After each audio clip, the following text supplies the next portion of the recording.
Okay दोस्तों, ऐसा नहीं है जो लीनियर एसएचएम में केवल स्प्रिंग ब्लॉक सिस्टम ही हो सकता है। अभी तक तुमने जितने भी चैप्टर्स पढ़े हो उन सब पे हम एसएचएम का सिस्टम जो है वो हम बना सकते हैं। तो एक एक करके एग्जांपल्स देखते हैं, ठीक है। पहले कुछ बेसिक एग्जांपल देख लेंगे और फिर बाद में हम थोड़ा एडवांस्ड क्वेश्चंस के रिगार्डिंग भी डिस्कशन करने वाले हैं। क्वेश्चन तो बाद में उठाते हैं, लेकिन पहले एक बार देख लेते हैं। मान लो हमारे पास एक फ्लूइड है जिसका डेंसिटी है रो, उसके अंदर सिग्मा डेंसिटी का एक जो ब्लॉक है वो हमारा फ्लोट कर रहा है। ऑब्वियसली बात है, फ्लोट कर रहा है तो एक बात तो लिखने की भी जरूरत नहीं है, जो सिग्मा जो होगा that will be definitely less than rho. ये इक्विलिब्रियम में फ्लोट कर रहा है। अब मैं इसको थोड़ा सा पुश किया तो सवाल यहां पर ये है जो एसएचएम होगा उसका टाइम पीरियड कितना होगा। पहले एसएचएम हमें प्रूव करना है, ठीक है। अच्छा, मान लो स्टार्टिंग में जितना डेप्थ ये अंदर करके डला हुआ है वो है मेरा एक्स नॉट। तो सिंपल सी बात है, जो मेरा बॉइंट फोर्स होगा वो कितना होगा, रो ए स्क्वायर एक्स नॉट इंटू जी,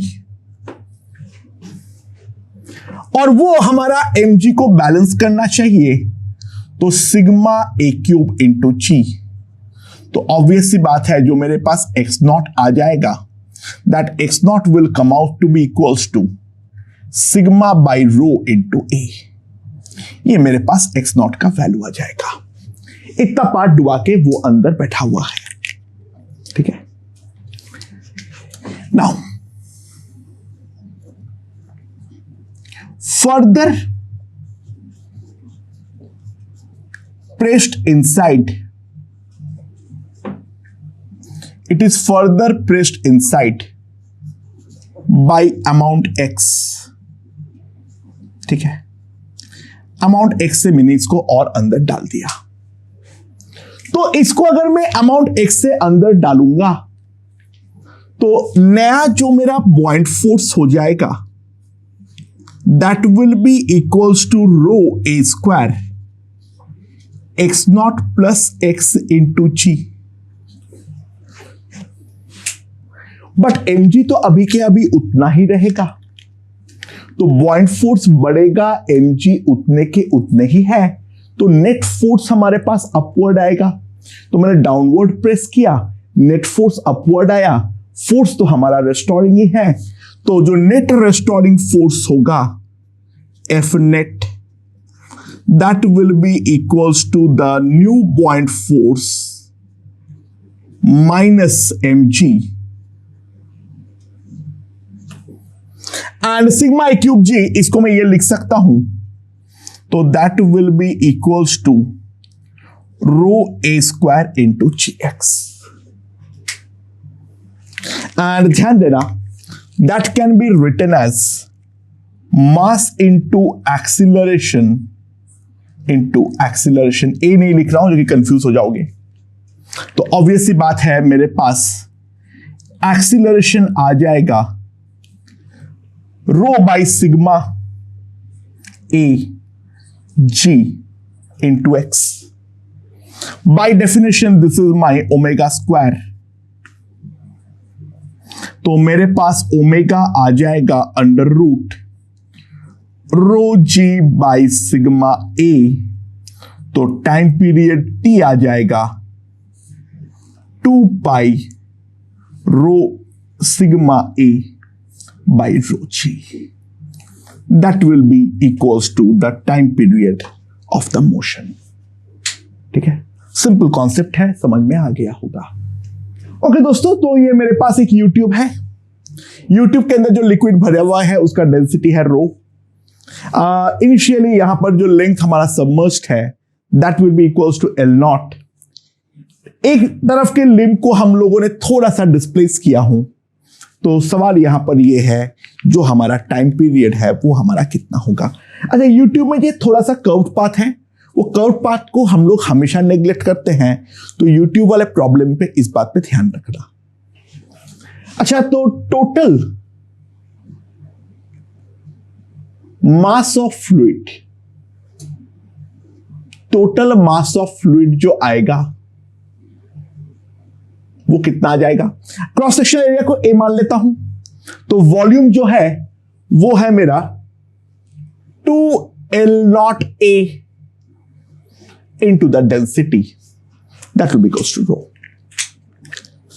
अच्छा, अब मैंने YouTube को एक तरफ से थोड़ा सा मान लो x डिस्टेंस से कंप्रेस कर दिया। मैंने थोड़ा सा x डिस्टेंस से कंप्रेस कर दिया। तो मैं जैसे ही x डिस्टेंस से कंप्रेस करूंगा then what is going to happen. ध्यान दो, यहां पर ये अगर मेरा x से नीचे आएगा तो मेरा ये x से ऊपर जाएगा। इनके बीच में जो टोटल गैप होगा, ध्यान देना, ये हमारा 2x हो जाएगा। अगर मैं एक तरफ से x से नीचे करूंगा कंजर्वेशन ऑफ वॉल्यूम से, दूसरी तरफ डेफिनेटली 2x से ऊपर चढ़ने वाला है। So delta P will be simply equals to rho G into 2x।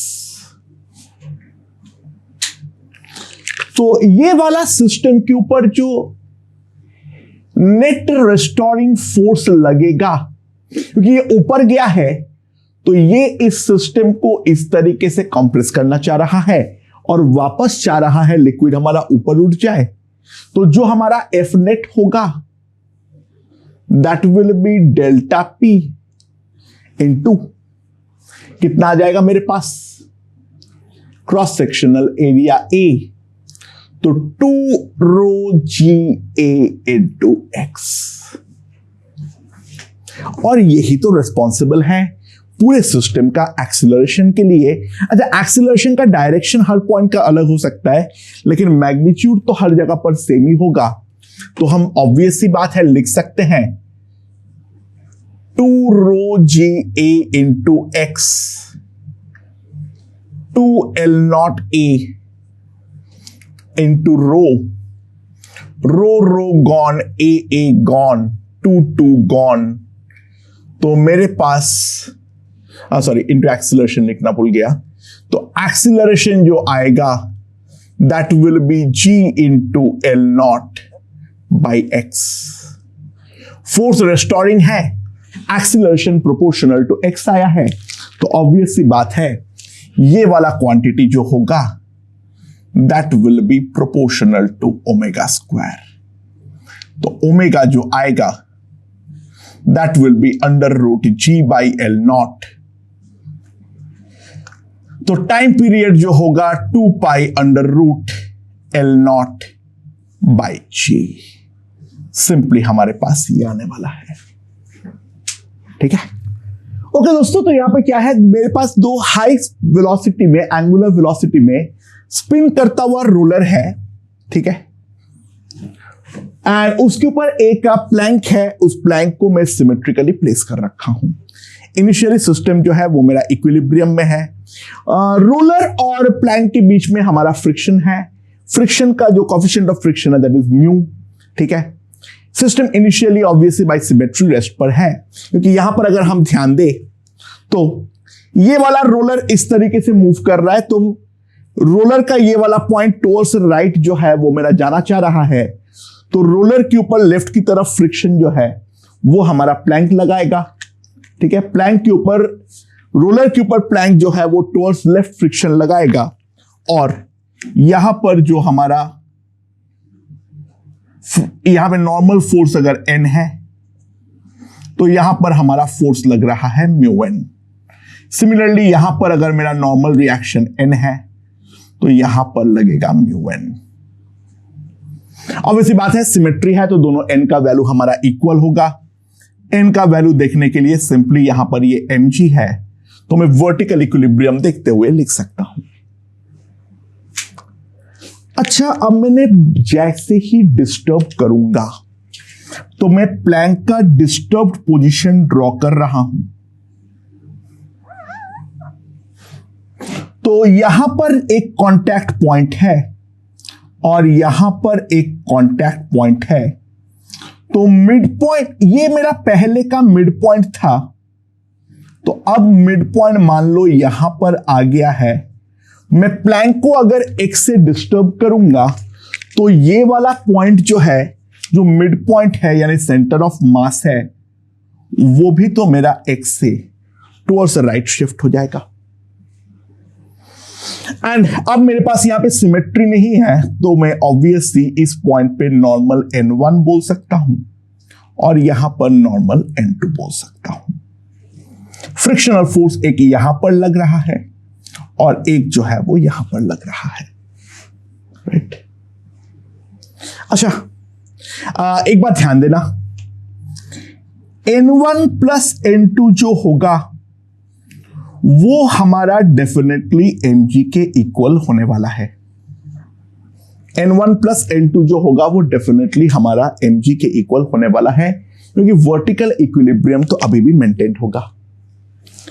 अब मैंने ये वाला पॉइंट के अबाउट टॉर्क बैलेंस कर लेता हूं। ध्यान देना, ये जो डिस्टेंस अब मेरा हो जाएगा, this will be nothing but L-2 by x। तो mg into L/2 minus x torque balance ये वाले पॉइंट के about will be N2 into L। तो मेरे पास N2 का वैल्यू जो आ जाएगा वो आ जाएगा mg by 2 minus mg by L into x। ये मेरे पास N2 का वैल्यू आएगा और N1 जो होगा that will B mg by 2 plus mg by L into x। ये मेरे पास N1 का वैल्यू होगा। ये है मेरा दोनों नॉर्मल रिएक्शंस। ये मेरे पास N1 का वैल्यू है, ये मेरे पास N2 का वैल्यू है। सो ये वाला जो प्लैंक है उसके ऊपर फ्रिक्शन फोर्स अगर देखूं तो ध्यान देना, जो मेरा F1 होगा वो मेरा लेफ्ट की तरफ होगा, वो मेरा μN1 होगा, और जो मेरा F2 होगा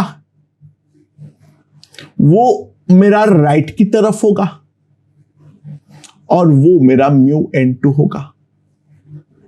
ऑब्वियसली बात है, क्योंकि N1 जो है वो बड़ा है तो F1 भी तो हमारा बड़ा होगा एज कंपेयर टू F2। तो हम सिंपली बोल सकते हैं the force is restoring in nature. The force is a restoring in nature. So, force क्योंकि हमारा restoring nature का है तो ऑब्वियस सी बात है नेट फोर्स हमारे पास आ जाएगा F1 minus F2, that is mu of N1 minus N2। And N1 minus N2 अगर मैं करूंगा mg by 2 तो चला गया है, तो मेरे पास आ जाएगा that will be mu into 2mg by L into x। तो मेरे पास एक्सीलरेशन जो आएगा a that divided by m 2 mu g by L into x। तो ओमेगा स्क्वायर मेरे पास आ जाएगा 2 mu g by L। तो मेरे पास टाइम पीरियड जो आ जाएगा 2 pi under root 2 mu g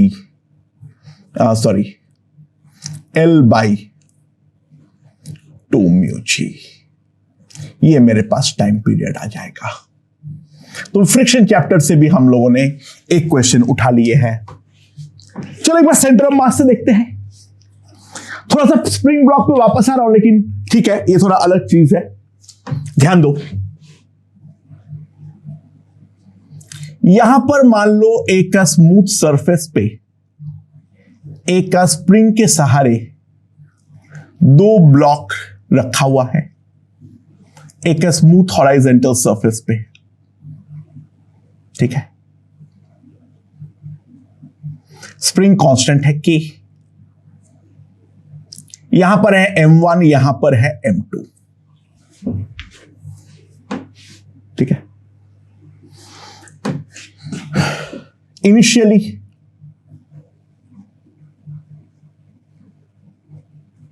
spring at natural length, initially spring जो है वो हमारा नेचुरल लेंथ पे है, ठीक है। Now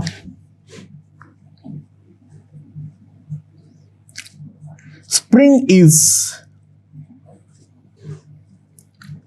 slightly compressed. Spring is slightly compressed and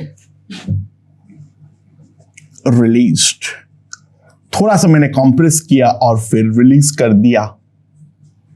Find the time period T. ठीक है, राइट। तो नाउ मान लो टोटल कॉम्प्रेशन इन स्प्रिंग कोई भी इंस्टेंट पे मान लो है x।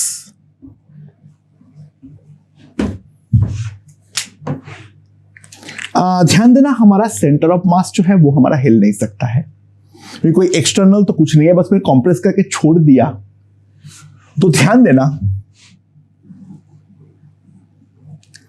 ये M1 जो है वो अपना ओरिजिनल पोजीशन से x1 अमाउंट से कंप्रेस होगा,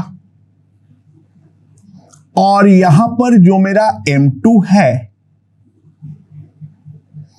वो मेरा x2 अमाउंट से कंप्रेस होगा, जहां पे x1 plus x2 that must be equals to x।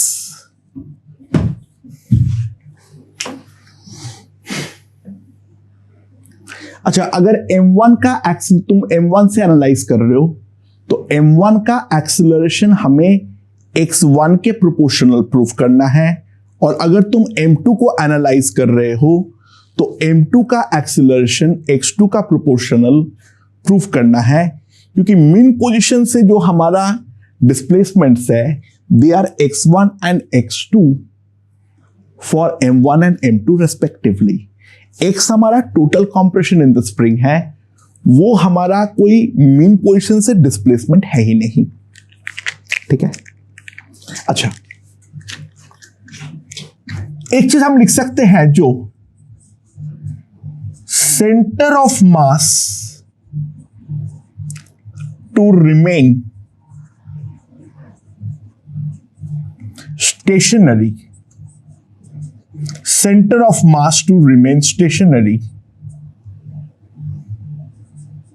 m1 x1 must be equals to m2 x2,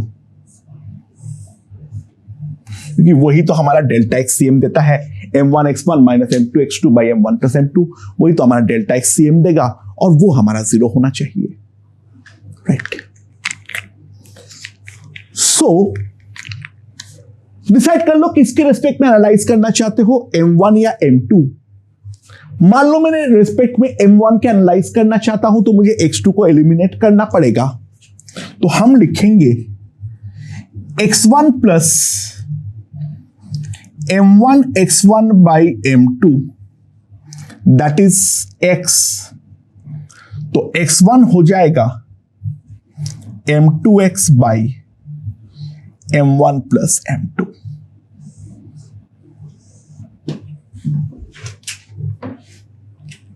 ठीक है, अच्छा,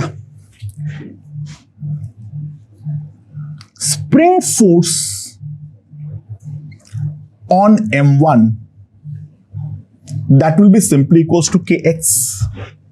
अच्छा भाई, m1 और m2 दोनों के पास स्प्रिंग फोर्स जो है वो हमारा kx होगा, एंड ऑब्वियसली बात है कंप्रेशन है, दूर भेजना चाह रहा है, तो ये जो हमारा स्प्रिंग फोर्स है ऑब्वियसली बात है ये रेस्टोरिंग है। सो यहां पर मैं लिख सकता हूं k into x, that is m1 plus m2 divided by m2 into x1, that will be equals to m1 into a. So acceleration a मेरे पास आ जाएगा k into m1 plus m2 divided by m1 m2 into x1. Now by definition this is going to be the value of omega square. तो omega square, omega जो हमारे पास आएगा that will be k divided by m1 m2 by m1 plus m2. And ये वाला quantity को हम पहचानते हैं, यही तो होता है हमारा रिड्यूस्ड मास. तो ओमेगा जो हमारे पास आ जाएगा that will be k by mu. This is the reduced mass. तो टाइम पीरियड t. तो अगर दो ब्लॉक इस तरीके से ऑसिलेट कर रहा है तो उसके लिए हमारे पास एक डायरेक्ट फॉर्मूला भी बोल सकते हो. t हमारे पास आ जाएगा 2 pi under root mu by K. Okay दोस्तों, तो यहां पर देखते हैं क्या बोला है. मेरे पास एक एडियाबैटिक कंटेनर और एडियाबैटिक पिस्टन है. पिस्टन का मास है m, क्रॉस सेक्शनल एरिया है a, एटमॉस्फेरिक प्रेशर है P नॉट, और यहां पर ये जो है वो मेरा G है, G इस डायरेक्शन में है. अंदर जो गैस भरा हुआ है उसका adiabatic exponent is given to be gamma. Equilibrium पे ये जो लेंथ है गैस का, that length is given to be equals to L nought. अब मैंने पिस्टन को थोड़ा सा अंदर किया और मैंने अगर छोड़ दिया तो सवाल यहां पर ये है, जो मेरा पिस्टन का मोशन होगा अब, prove that is will be equals to an SHM and also find the time period t. ठीक है. अच्छा, बाय द वे पिस्टन का इक्विलिब्रियम देखते हुए यहां से ऊपर से लग रहा है P नॉट ए, यहां पर डाउनवर्ड इसके अलावा लग रहा है mg, और गैस के अंदर का प्रेशर को अगर मैं P बोलता हूं तो इक्विलिब्रियम देखते हुए P का जो वैल्यू होगा that will B P not plus mg by a. ठीक है.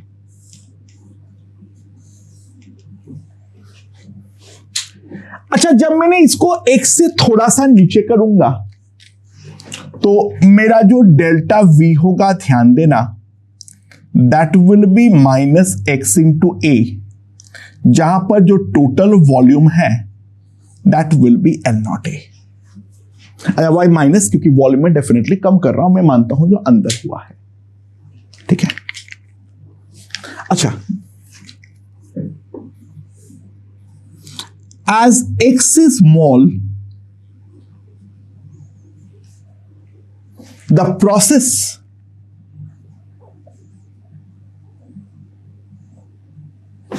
of inside gas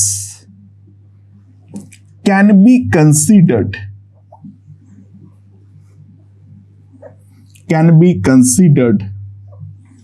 as a reversible adiabatic.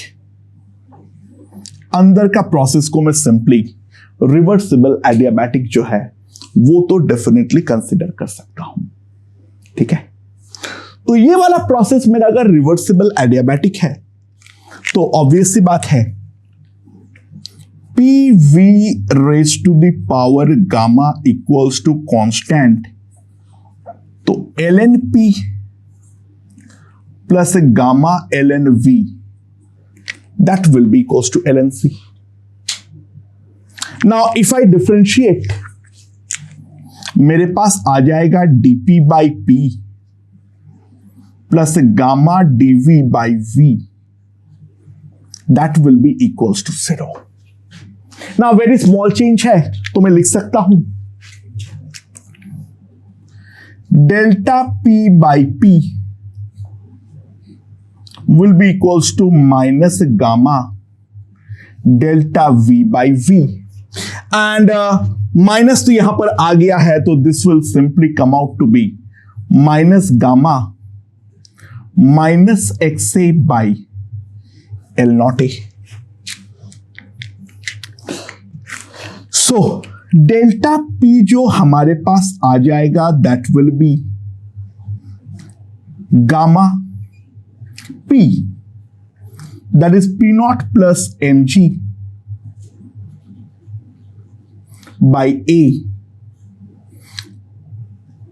1 by L naught into X. ठीक है. नाउ ये डेल्टा P ही तो एक्सेस प्रेशर है इनसाइड का, तो रिस्टोरिंग फोर्स जो होगा, ऑब्वियसली बात है प्रेशर अंदर का बड़ा है तो फोर्स तो डेफिनेटली रिस्टोरिंग है, तो रिस्टोरिंग फोर्स जो होगा that will be simply delta p into a. जो मेरा रिस्टोरिंग फोर्स होगा that will be definitely delta p into a. तो मेरे पास जो आ जाएगा that will be equals to gamma P not plus M g by l into x. And this can be written as simply mass into acceleration. तो piston का जो acceleration होगा A, that will be gamma P naught. Sorry मैं A लिखना भूल गया, यहां पर एक A है. Gamma P naught A plus M G divided by M L into X. ये हमारे पास एक्सीलरेशन हो जाएगा. And by definition this is going to be my omega square. SHM तो है, तो टी हो जाएगा T pi under root M L. L मतलब है यहां पे एल नॉट, ये वाला लेंथ. ठीक है. And divided by gamma P naught A plus M G. So that will come out to be the time period of the requisite SHM. Right. और क्या किया सकता है?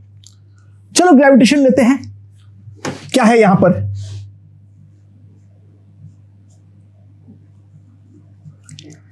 मेरे पास यहां पर दो मासेस है, दैट इज एम नॉट, और उन दोनों के बीच का सेपरेशन है 12. स्पेस पे रखा हुआ है. ये भी हमारा फिक्स्ड है, ये भी हमारा फिक्स है. सो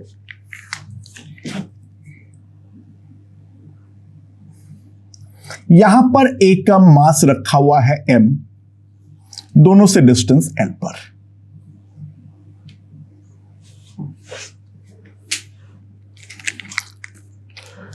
अच्छा,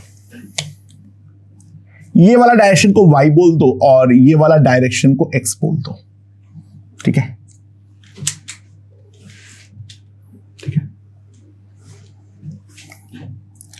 इन which direction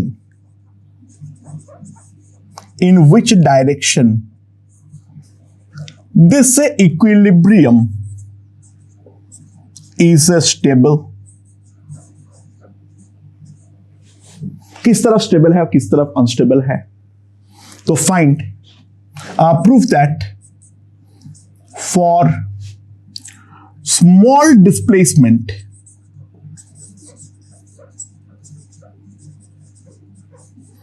in stable equilibrium direction, the motion is SHM and then find the time period t. In which direction the equilibrium is stable? पहली बात तो ये देखते हैं. अच्छा ध्यान दो, ग्रेविटेशनल फोर्स हमेशा ही अट्रैक्टिव है. तो अगर मान लो मैंने x के अलोंग हल्का सा भी डिस्प्लेस करूंगा, टुवर्ड्स राइट किया, तो यहां पर जो फोर्स अट्रैक्टिव होगा वो F1 होगा और ये वाला मास के कारण F2 होगा. साफ साफ देख सकते हो डिस्टेंस कम होने के कारण F1 ग्रेटर देन F2 है, तो नेट फोर्स टुवर्ड्स राइट ही आएगा. मैंने डिस्प्लेस भी टुवर्ड्स राइट किया तो नेट फोर्स भी टुवर्ड्स राइट ही आ रहा है. तो x के अलोंग जरा सा भी डिस्प्लेसमेंट पूरा का पूरा सिस्टम को खत्म कर डालेगा. ये m सीधा जाके m0 पर चिपक जाएगा. तो अलोंग x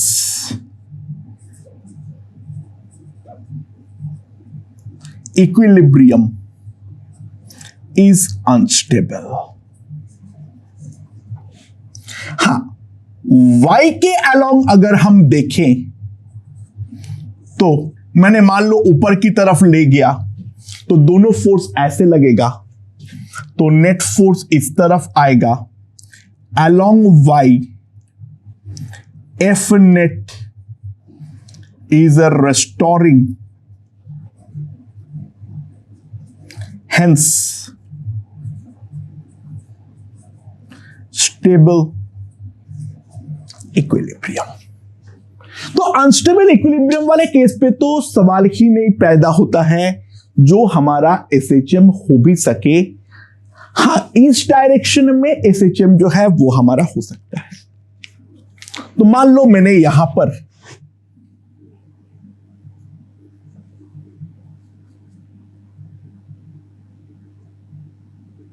मेरा M है, ये M0 है, ये M0 है.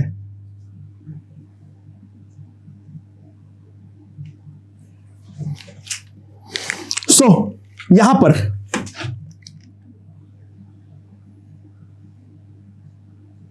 मेरा F अप्लाई होगा और यहां पर भी मेरा F अप्लाई होगा. ये डिस्टेंस है y, ये वाला एंगल है थीटा. अच्छा, F का जो वैल्यू होगा वो कितना होगा? G m0 m by a square plus y square. y is very small, ध्यान देना, y is very small.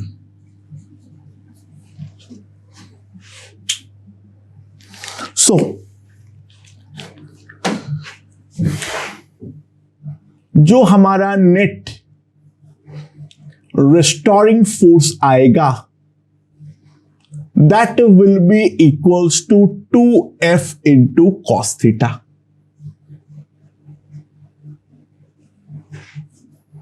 Cos theta का वैल्यू आएगा y by under root A square plus Y square. तो हम सिंपली लिख सकते हैं 2g m0 m by A square plus Y square to the power 3/2 into Y. अच्छा, पहली नजर पर देख के यही लग रहा है जो ये हमारा किसी भी हालत पर SHM नहीं हो सकता है. द रीजन बीइंग यहां पर तो ये y के साथ प्रोपोर्शनल नहीं आ रहा है. But y is much much less than a, तो a square plus Y square को मैं लगभग a स्क्वायर लिख सकता हूं. तो मेरे पास ये आ जाएगा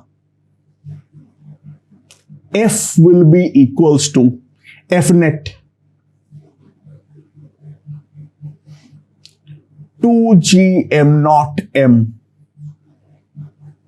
by a cube into y, that will be mass into acceleration. बड़े y के लिए ये SHM पे कन्वर्ट नहीं होगा. ये भी नहीं होता। अगर चेंज बड़ा होता तो मैं डीवी को डेल्टा वी लिख ही नहीं पाता, ठीक है, तो वहां पर भी छोटे चेंज के लिए एप्लीकेबल था। So m m is gone, तो एक्सीलरेशन जो आएगा that will be 2gm0 by a cube into y, तो omega square equals to 2gm0 by a cube. तो मेरे पास जो टाइम पीरियड आएगा that will be 2 pi under root a cube by 2gm0। दोस्तों एसएचएम में एक्चुअली थ्योरेटिकल लेवल पे ज्यादा पढ़ाने के लिए कुछ है नहीं। यहां पर बेसिकली अलग अलग केसेस को जो हमारा एनालाइजेशन है वही इंपॉर्टेंट है। तो मैं अलग अलग चैप्टर से उठा रहा हूं एक एक एग्जाम्पल। हाँ, टफ क्वेश्चंस का एग्जाम्पल मैं इसके जस्ट बात लूंगा, ठीक है, वो तो अलग बात है, बट मैं अलग अलग चैप्टर से एग्जाम्पल्स ले रहा हूं और मैं प्रूव कर रहा हूं जो एसएचएम हर चैप्टर में आ सकता है। 12th वाले टॉपिक्स पे जहां जहां पर एसएचएम आएगा हम वहीं पे करेंगे, क्योंकि उसके क्वेश्चंस जो है वो मैं राइट नाउ नहीं ले सकता हूं, ठीक है। ओके, तो इस प्रोफाइल का लास्ट क्वेश्चन जो है वो हम देख लेते हैं एक बार। लेट्स सी क्या बोला है यहां पर। जो हमारे पास ये अर्थ है, इसका रेडियस है आर और इसका मास है एम। दिस इज माई अर्थ। मैंने एक टनल डग कर दिया,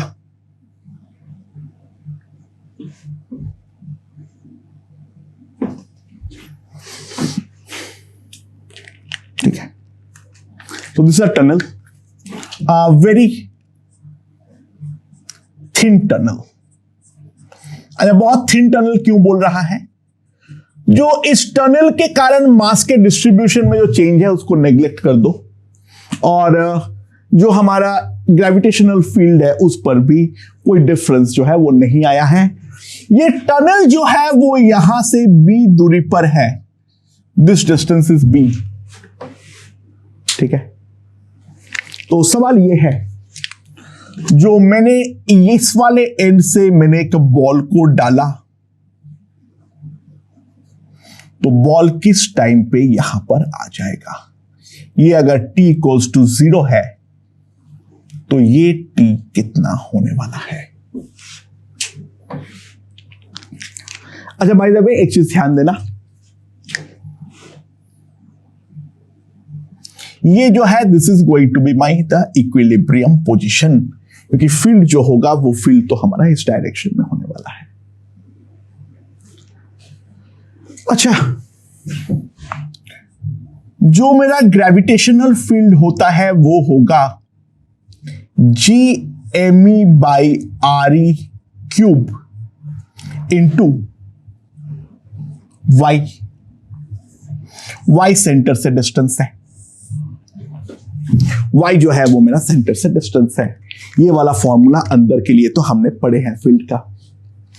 सुना, ये हमारा टनल है, ये हमारा इक्विलिब्रियम पोजीशन है। तो बॉल मान लो यहां से x डिस्टेंस पर है, बॉल यहां से x डिस्टेंस पर है। सो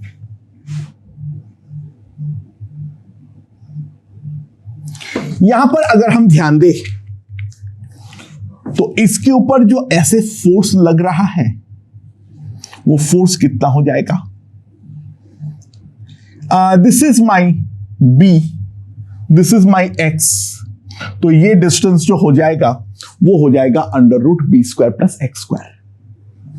तो ये वाला जो हमारा फोर्स होगा that will be GME by RE cube into under root b square plus X square, ये हमारे पास आ जाएगा।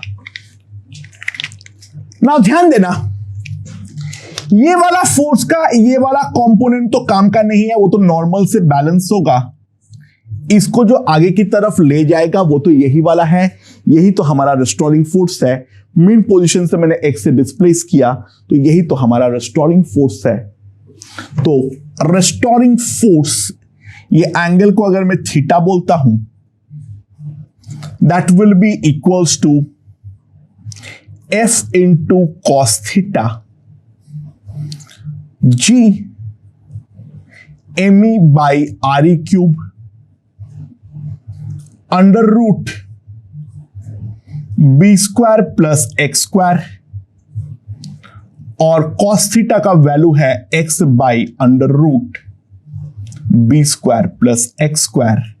तो ये वाला टर्म जो है वो हमारा कट गया है, ठीक है। सॉरी, ये आई था तो इनटू एम भी तो करना पड़ेगा, the mass of the particle. हाँ सॉरी, ये मास ऑफ द पार्टिकल भी तो हमें करना पड़ेगा। ये तो ग्रेविटेशनल फील्ड का इंटेंसिटी है, फोर्स के लिए इनटू मास जो है वो हमें करना पड़ेगा। तो हमारे पास सिंपली आ जाएगा जो एक्सीलरेशन होगा that will be simply GME by RE cube into X. Now this is my omega square. तो T मेरे पास जो आ जाएगा 2 pi under root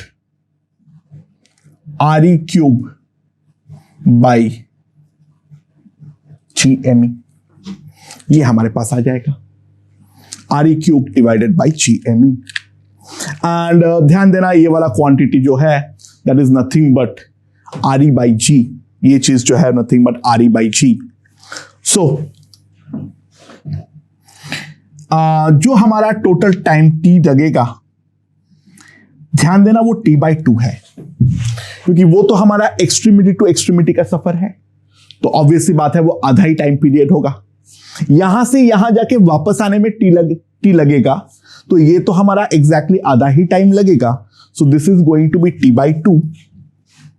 so pi into RE divided by G। RE का वैल्यू है 6400 kilometre by 10, 6400 kilometre and by 10 कर दूंगा तो मेरे पास ये आ जाएगा 800 पाई सेकेंड। तो T जो आएगा that will come out to be equals to 600 pi second. तो मेरे ख्याल से ये चीज हमें यहां पर समझ में आ गया है, राइट। एंड इसी तरीके से हम अलग अलग चैप्टर्स को इंक्लूड करते हुए सिंपल हार्मोनिक मोशन प्रूव करेंगे और टाइम पीरियड हम निकालने वाले हैं। तो अब हम कुछ अच्छे क्वेश्चंस देखते हैं रिगार्डिंग लीनियर SHM। ओके।